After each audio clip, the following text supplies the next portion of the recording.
Hello mga ka-admin! Panoorin natin itong interview kay Senator J.B. Ejercito. At tingnan natin yung tungkol dito sa sinasabi niya, mga kaibigan, dito sa mga pro-China na mga influencer. Panoorin natin. Mukhang, I don't know kung totoong paniniwala nila yan o trabaho lang nila yan. Yun, there are intel reports that they are being tapped by China and funded by China to cause trouble internally. Kaya nga kasi meron tayong external problem with China, so they're causing commotion and trouble internally para mawala siguro yung attention ng gobyerno natin.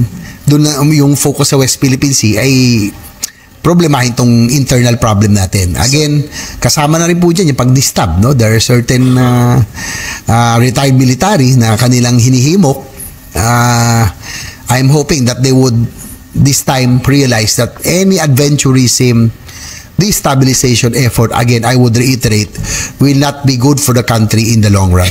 So, kita niyo na mga kaibigan, tama naman dyan si Senator J.B. Ejercito. Kapag meron nga naman mga destabilization plot, mga kaibigan, ang talagang naapektuhan dyan ay ang mga mahihirap. Hindi naman maapektuhan dyan yung mga nagtatawag ng assembly, yung mga gustong i-destabilize ang gobyerno. Hindi naman sila maapektuhan dyan, kundi yung mga mahihirap, yung mga taong bayan na kanilang gagamitin. In the past, nakita naman natin, no, talagang ginagamit nila yung mga mahihirap to push their agenda sa pamagitan ng pagbabayad at pag yun na, kapag nangyari na yung kanilang hinahangad, wala na.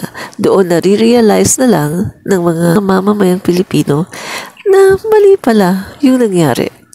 Ayon nga sa isang studies, mga kaibigan, ang mga destabilization plot, ang mga kudeta, eto ay nakakaapekto ng malaki sa ekonomiya ng bansa.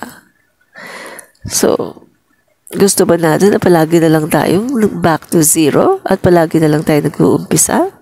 The best thing that we can do now is to support the government at all costs. Dahil nakikita naman natin na maganda ang ginagawa ng gobyerno. Para din sa atin to. Para sa pag-unlad ng ating bansa. Kita nyo na mga guys. Admin reach. Ang pinapakalat na balita ng mga taong gusto lang talaga Israel. Comentarista. Nakita naman natin na ang kanilang mga pinapakalat ay walang katotohanan. Paano pa man karami ng mga taong sa iyo ay nagagalit, ang talaga naman ikaw ay hindi ba? Pero, galingan mo lang. Dagdagan mo pa, mga kaibigan. At the end of the day, performance doesn't lie. Ito po mga kaibigan, muli si Admin Rich. Fight fake news, expose the truth. Fight all fake news, expose the truth.